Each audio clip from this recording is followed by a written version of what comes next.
योहन बत्तिस्ता को ईसा मसीह के प्रथम आगमन की घोषणा करने के लिए चुना गया। वह जॉर्डन नदी के तट पर रहता और जल से बपतिस्मा दिया करता था। योहन को सदी के मिशन उपदेशक के रूप में जाना गया है।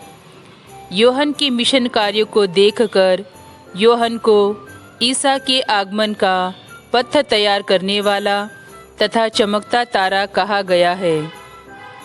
संत जोसेफ चर्च गोंदिया इस महान उपदेशक तथा ईसा के अग्रदूत के विषय में नाटिका प्रस्तुत कर रहा है।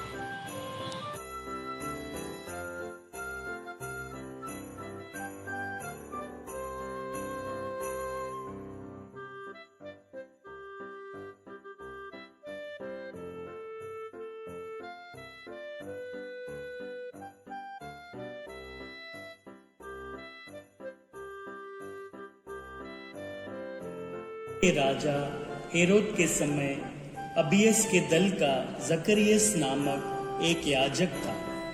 उसकी पत्नी हारून वंश की थी और उसका नाम एलिजाबेथ था। वे दोनों ईश्वर की दृष्टि में धार्मिक थे। वे प्रभु की सब आज्ञाओं और नियमों का निर्दोष अनुसरण करते थे। उनके कोई संतान नहीं थी क्योंकि एलिजाबेथ बांझ थी और दोनों बूढ़े हो चले थे। जकरियस नियुक्ति के क्रम से अपने दल के साथ याजक के कार्य कर रहा था। किसी दिन याजकों की प्रथा के अनुसार उसके नाम चिट्ठी निकली कि वह प्रभु के मंदिर में प्रवेश कर धूप जलाए।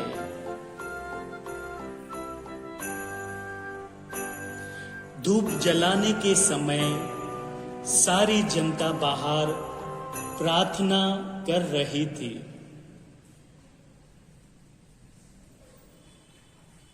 उस समय प्रभु का दूत उसे धूप की वेदी की दाईं ओर दिखाई दिया।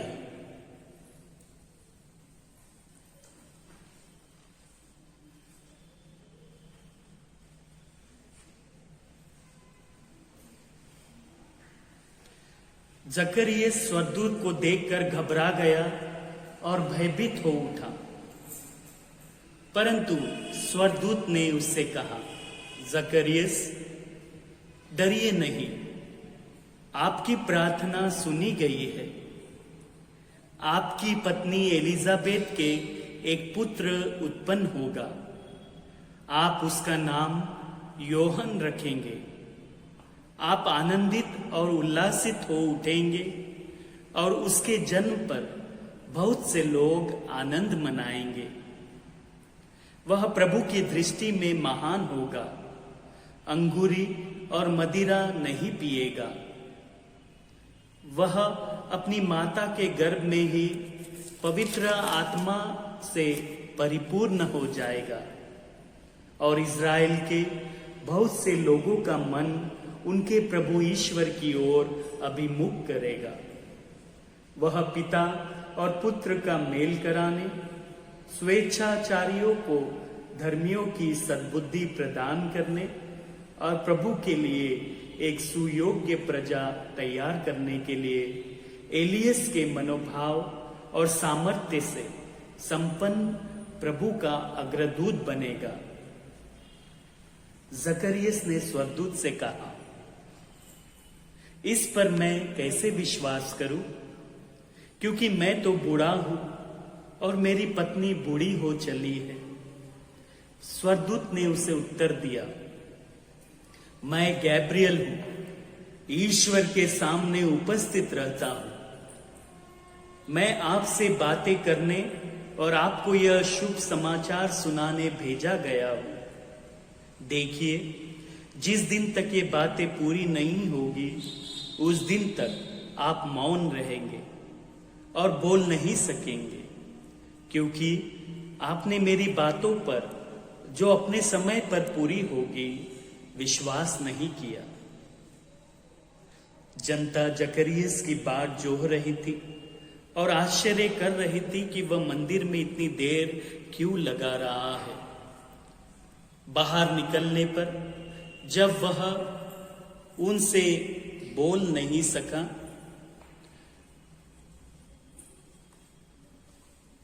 तो वे समझ गए कि उसे मंदिर में कोई दिव्य दर्शन हुआ है। वह उनसे इशारा करता जाता था और गूंगा ही रह गया। अपनी सेवा के दिन पूरे हो जाने पर वह अपने घर चला गया। तिबेरियस के शासनकाल के 15वें वर्ष में पोंतुस पिलातुस यहूदिया का राज्यपाल था। हेरोद गलीलिया का राजा, उसका भाई फिलिप इतुरिया और त्रकोनीलेस का राजा और लुसानियस अबिलेने का राजा था। जब अन्नस तथा कैफस प्रधान याजक थे, उन्हीं दिनों जकरियस के पुत्र योहन के निर्जन प्रदेश में प्रभु की वाणी सुनाई पड़ी। वह यर्दन के आसपास के समस्त प्रदेशों में घूम घूम कर पाप क्षमा के लिए पश्चाताप के बपतिस्मा का उपदेश देता था, जैसा कि नबी इसायास की पुस्तक में लिखा है, निर्जन प्रदेश में पुकारने वाले की आवाज, प्रभु का मार्ग तैयार करो, उसके पथ सीधे कर दो। हर एक घाटी भर दी जाएगी, हर एक पहाड़ और पहाड़ी समतल की जाएगी। टेढ़े रास्ते सीधे और उबड़ खाबड़ रास्ते बराबर कर दिए जाएंगे और सब शरीरधारी ईश्वर के मुक्ति विधान के दर्शन करेंगे।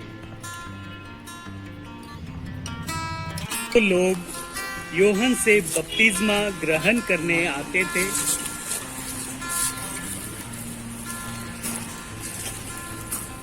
वह उनसे कहता था, सांप के बच्चों, किसने तुम लोगों को आगामी कोप से भागने के लिए सचेत किया? पश्चाताप के उचित फल उत्पन्न करो और यह ना सोचो हम इब्राहिम की संतान हैं। मैं तुम लोगों से कहता हूँ, ईश्वर इन पत्थरों से इब्राहिम के लिए संतान उत्पन्न कर सकता है। अब पेड़ों की जड़ में कुल्हाड़ लग चुकी है। जो पेड़ अच्छा फल नहीं देता वह काटा और आग में झोंक दिया जाएगा। जनता उससे पूछती थी, तो हमें क्या करना चाहिए?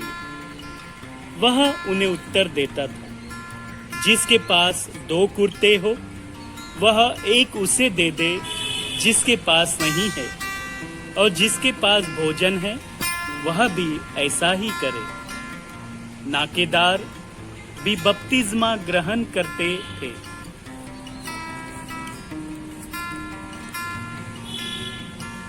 और उससे यह पूछते थे, गुरुवर हमें क्या करना चाहिए?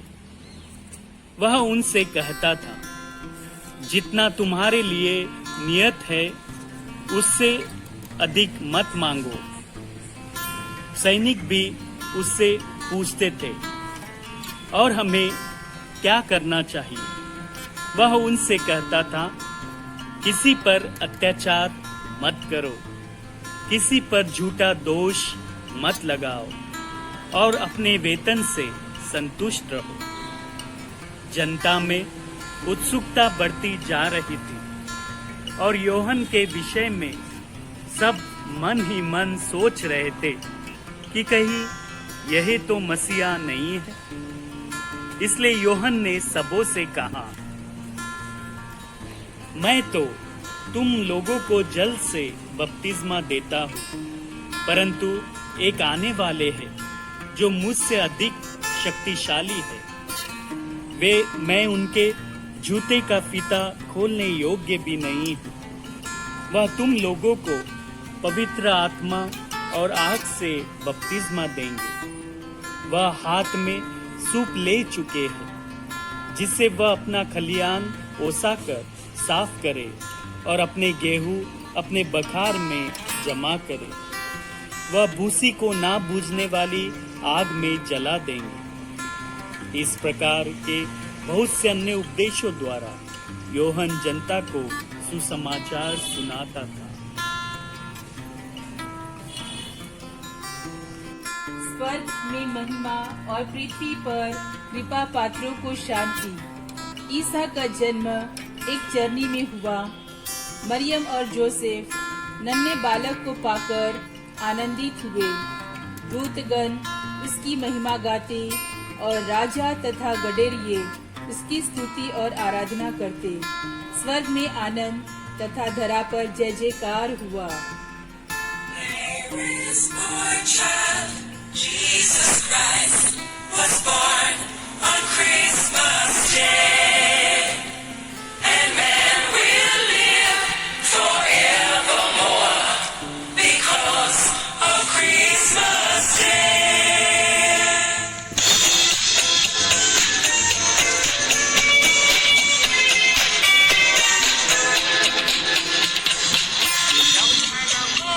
In Bethlehem, for the Holy Bible said, Mary's boy child, Jesus Christ, was born on Christmas Day.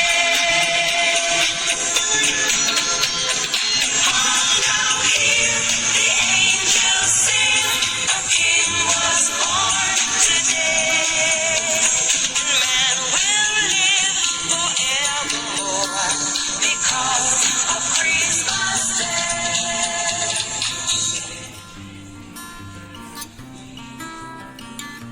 हमें यह स्मरण रखना है कि योहन ने ईसा के आगमन के पूर्व सारे लोगों को ईसा की महानतम अस्तित्व को तथा पिता और पुत्र और पवित्र आत्मा की महिमा को प्रकट किया।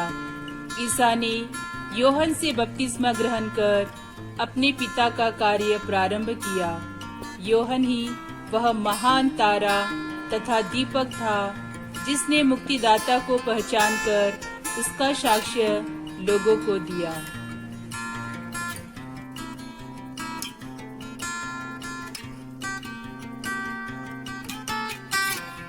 आज का वचन संत लूकस अध्याय 5 वाक्य संख्या 33 से 36। उन्होंने ईसा से कहा, योहन के शिष्य बारंबार उपवास करते हैं और प्रार्थना में लगे रहते हैं, और फरीसियों के शिष्य भी ऐसा ही करते हैं, किंतु आपके शिष्य खाते पीते हैं। ईसा ने उनसे कहा, जब तक दूल्हा उनके साथ है, क्या तुम बारातियों से उपवास करा सकते हो? किंतु वे दिन आएंगे जब दूल्हा उनसे बिछुड़ जाएगा। उन दिनों वे उपवास करेंगे। ईसा ने उन्हें यह दृष्टांत भी सुनाया। कोई नया कपड़ा फाड़कर पुराने कपड़े में पैबंद नहीं लगाता, नहीं तो वह नया कपड़ा फाड़ेगा और नए कपड़े का पैबंद पुराने कपड़े के साथ मेल भी नहीं खाएगा। यह प्रभु की वाणी है। ईश्वर को धन्यवाद।